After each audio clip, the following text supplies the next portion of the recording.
Hey guys, I'm coming at you with a short video today because I want to invite you to do a Bible study reading plan with me. It's going to be super easy. So if you are not very good with sticking to a Bible reading plan, I think you're going to be able to do this one. Normally when I read the Bible, I kind of just do these plans on my own. I decide to read the Bible in 60 days or 90 days or, a year. And usually I do it on my own. But I thought this time it might be fun to get a community together, reading this together. Now that I'm thinking about this, as I'm doing this, I'm thinking it might be kind of nice to have a place where we can chat about what we're reading. That will be a thought that continues to simmer, and if I have an idea for that, I'll leave it down in the description. So my plan for the months of September, October, and November here is to read the Gospels. So we're going to be reading Matthew, Mark, Luke, and John. And I did the math this morning, and unless I did it wrong, it turns out that Matthew, Mark, Luke, and John have 89 chapters combined, and September, October, and November have 91 days. So that is almost perfect. I was telling my husband it was perfect, and he said, no, it's 89 days and 91. But he was just messing with me because he knows me. It has 2 extra days. So there are 2 grace days in there. So what we're going to be doing is reading 1 chapter of the gospel each day. So starting in Matthew, we're going to read Matthew chapter 1 on September 1st. But here is where it gets a little more interesting, let's say. I'm going to be reading each chapter from a variety of different translations. So I know for sure that I'm going to be reading I have my CSB Bible and my ESV Bible. I'm going to be reading from at least one of these translations each day.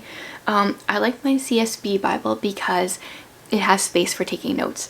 And I like my ESV Bible because it's a study Bible. And these are both pretty high on the literal translation. So they're very accurate for being Bibles to study from.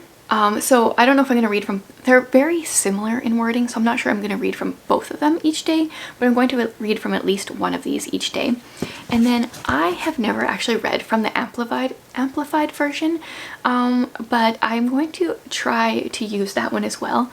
I think I couldn't read from it all the time. It would kind of annoy me. So what the amplified version does is it kind of takes the original Greek or Hebrew word and it gives the translation kind of right in there in the text.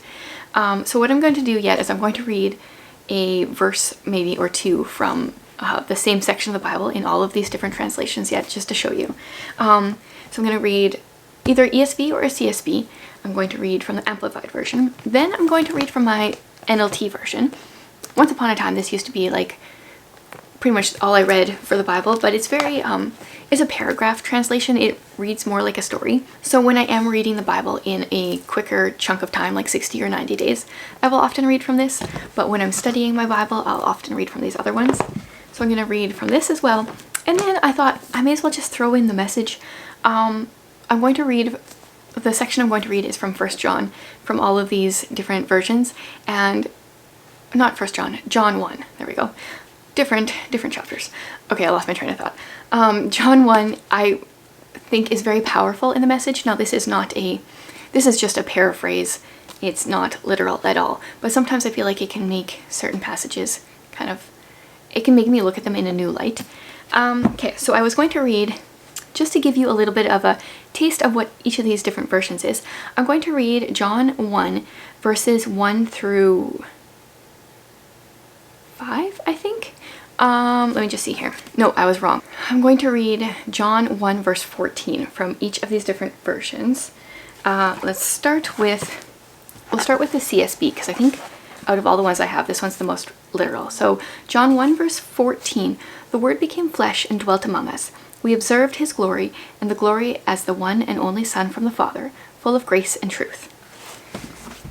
Then in the ESV, and the Word became flesh and dwelt among us, and we have seen his glory, glory as of the only Son from the Father, full of grace and truth. So those are very similar. Amplified here is, and the Word, Christ, became flesh and lived among us, and we actually saw his glory, glory as belongs to the one and only begotten Son of the Father, the Son who is truly unique, the only one of his kind who is full of grace and truth, absolutely free of deception. So Amplified, you know, takes a verse and makes it like 5 times longer because of all their definitions. But I like that expanding on the words for certain things, for sure. And then this is the NLT. So the Word became human and made his home among us. He was full of unfailing love and faithfulness, and we have seen his glory, the glory of the Father's one and only Son. And then I'm kind of like making the message maybe look a little better than it is, because this is the verse that I really love in the message, because I feel like this one just gives me such a visual. The Word became flesh and blood and moved into the neighborhood. We saw the glory with our own eyes, the one of a kind glory, like Father, like Son, generous inside and out, true from start to finish. So it sounds very different. Like, this is not a translation you necessarily want to like study out of, but sometimes I feel like it can really just make things come to life in a different way. So that whole like moved into the neighborhood, it's like that's a person coming down. That kind of sticks out to me in that verse. Anyway, I think it will be very interesting. I've never even had like a parallel translation Bible, so I've never done this before, but I think it will be very interesting to go through the Gospels this way. You know, I've read the Gospels numerous times over, but to get them kind of like from these different, almost like viewpoints, but they're not different viewpoints, but they kind of look at things just a little bit different. I think will be an interesting way to do it. I probably didn't word that right, but there's a reason I'm not a Bible study teacher at all. I just thought that I was going to do this so I would invite others to do it along with me. If you are, I would love it if you would leave a comment so I know who you are. And I'm still thinking about maybe how to make this something we can kind of discuss throughout the next couple of months. I haven't come up with anything yet, but if I do before this video goes live, that will be up in the description. So let me know if you're joining in, and thanks again for being here, guys.